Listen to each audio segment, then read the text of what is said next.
আমার ভিতরে না থাকে তাহলে আমি আমার ব্যাপারে নিজেই জাজ করে নেবো যে কি হচ্ছে।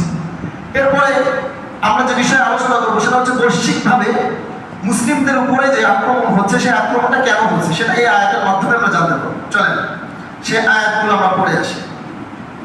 প্রথমে এই উপর আলোচনা করার পূর্বে আমরা আরেকটি সূরা থেকে আলোচনা করবো, সূরাতুল মাইদা আয়াত নাম্বার 51।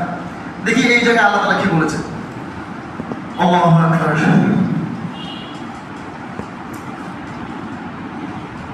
আল্লাহ বলেন ওয়াকালাতিল ইয়াহুদু ইয়াদুল্লাহি মাগলুলা গুল্লাত আইদিহিম লুইনু ক্বালু। আয়াতগুলো প্রত্যেকটাই এক একটা আয়াতের সাথে আমি বলেছি না আমাদের যে আলোচনাগুলো হয়, আমি এখানে যে আলোচনাগুলো করি আমি চেষ্টা করি আয়াত টু আয়াতের তাফসীর করা, কিন্তু আমি এর আগে সূরা মাইদার মধ্যে চলে গেছি। সূরা মাইদার 51 নম্বর আয়াত। আচ্ছা তো 51 নম্বর আয়াতের মধ্যে আল্লাহ বলেন ইয়া আইয়ুহাল্লাযীনা আমানু লা তাত্তাখিযুল ইয়াহুদা ওয়ান নাসারা আউলিয়া।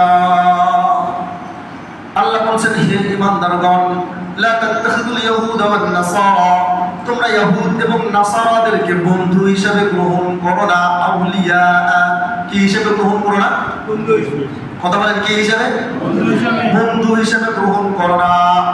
বা'দুহুম আউলিয়া বা'দ, বরং ওই ইহুদি খ্রিস্টানরা এবং অমুসলিমরা তারা একে অপরের বন্ধু।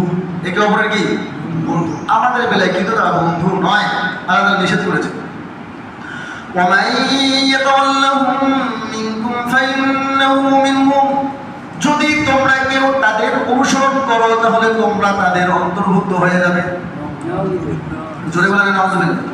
وَمَن يَتَوَلَّهُم مِّنكُمْ, তোমাদের মধ্যে কেউ যদি তাদেরকে বন্ধু হিসেবে গ্রহণ করে নেয়, জেনে রাখবে فَإِنَّهُ مِنْهُمْ, তাহলে সে তাদের দলের মধ্যে অন্তর্ভুক্ত হয়ে যাবে।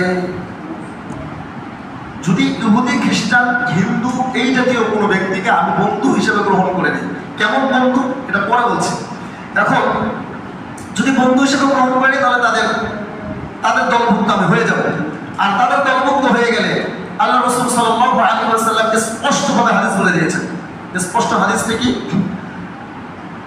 মান তাশাব্বাহা বিকওমিন ফাহুয়া মিনহুম, তোমাদের মধ্যে কেউ যদি কোনো কওমের সাথে তাশাব্বুহ রাখে, কোনো কওমের সাথে যদি মিল রাখে, তারা যা বলে তোমার মুখ দিয়ে তাই বের হয়, তারা যা করে তুমি তাই করতে পছন্দ করো, তারা যেটা তোমার সামনে পেশ করে তুমি সেটাকে খুব সুন্দর করে গ্রহণ করো, মনে রাখবে তাহলে তুমি তাদের অন্তর্ভুক্ত হয়ে যাবে।